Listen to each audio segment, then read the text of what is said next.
ओम गुरुवे नमः गुरुवे नमः गुरुवे नमः। ओम गम गणपतये नमः गम गणपतये नमः। ओम नमः शिवाय नमः शिवाय नमः शिवाय।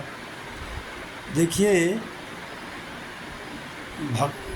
महाराजा दशरथ जी को देवासुर संग्राम में इंद्र की सहायता के लिए जाने पे 2 बार उनके साथ ऐसा हुआ जिसमें उनको बहुत बड़ी कीमत चुकानी पड़ी।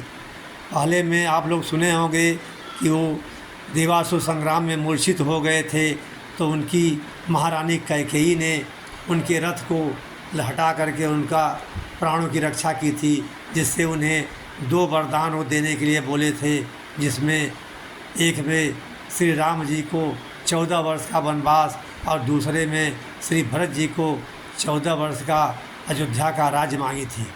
दूसरी घटना है, एक और देवासुर संग्राम हुआ था, इंद्र की सहायता के लिए महाराजा दशरथ गए थे, तो वहाँ से उन्हें घायल हो गए और अपने रथ से ऊपर से नीचे गिरने लगे।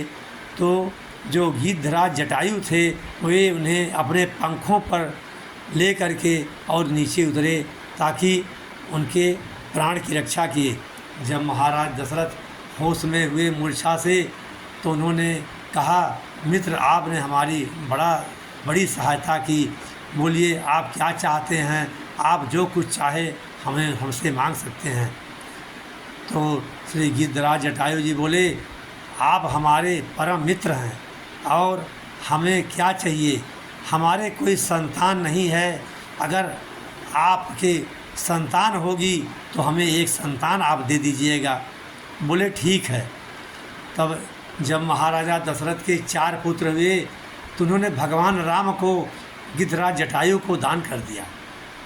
तो गिद्धराज जटायु जब भगवान श्री राम को ले लिए, गोद रूप में ले लिए, तो लोग कहे कि आप उन्हें लेकर के कहाँ ले जाएंगे, कैसे खिलाएंगे पिलाएंगे, उनका पालन पोषण करेंगे, इसलिए आप अपनी संपत्ति को महाराजा दशरथ के पास रहने दीजिए, इनका यहाँ से अच्छा संस्कार होगा, पालन पोषण होगा।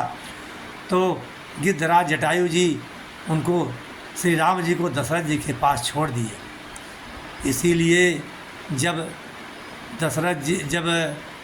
गिद्धराज जी रावण से युद्ध करते समय, जब रावण श्री सीता जी का हरण करके ले जा रहा था, तो जटायु जी रावण से युद्ध कर गए और उसी अपने पुत्र के नाते सीता जी को बोले कि सीते पुत्री करस जनिकाना, उनको अपनी बहू रूप में बोले कि तुम चिंता मत करो, तुम्हारा पिता अभी है तुम्हारे साथ। और उन्होंने रावण से घोर युद्ध किया और लास्ट में रावण ने उनके पंख को काट दिए और वो धरती पर गिर पड़े।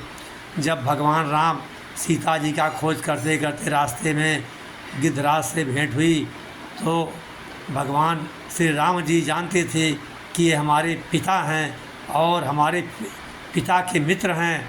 इसीलिए भगवान श्री रामचंद्र जी गिद्धराज जी से बोले कि हे महात्मन, आप स्वर्गलोक में जाकर सीता हरण की बात मेरे पिताजी से मत कहिएगा।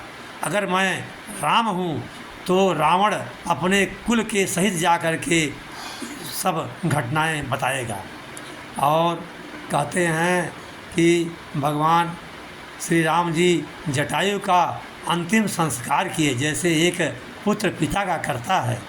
और भगवान के संस्कार से, भगवान का अंतिम समय में दर्शन और नाम से कहते हैं कि अधम गीध अरुआ में सब होगी,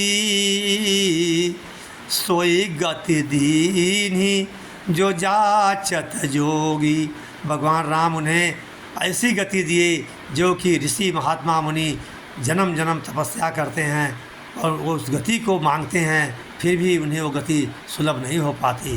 कहते हैं गीध देह तजी धरी हरि रूपा। श्री जटायु जी अपना गिद्ध देह को त्याग करके भगवान चतुर्भुज रूप में विमान से स्वर्ग को गए। इसलिए यह एक बड़ी छेपक कथा थी जिसे हम आप लोगों को बताए हैं। इसीलिए भगवान राम महाराजा दशरथ का अंतिम संस्कार नहीं किए, क्योंकि बड़ा पुत्र ही पिता का अंतिम संस्कार करता है, उसके किसी अत्यंत विकट परिस्थिति में या किसी कोई कारण ऐसा आ जाए तो सबसे छोटा पुत्र करता है।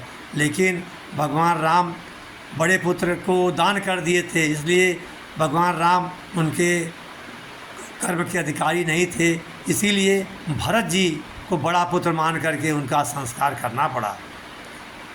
अतः मित्रों, आप लोग हमारे पेज को, हमारे वीडियो को अधिक से अधिक लाइक, शेयर और कमेंट करिए, ताकि हमारा उत्साह बढ़ता रहे और आप लोगों को हम निरंतर अच्छी अच्छी कथाएं, भगवत नाम का स्मरण कराया करें, ताकि हमारे सहित आप लोगों का, पूरे मानव मात्र का कल्याण हो। हरिओम नारायण हरि, नारायण हरि, नारायण हरि।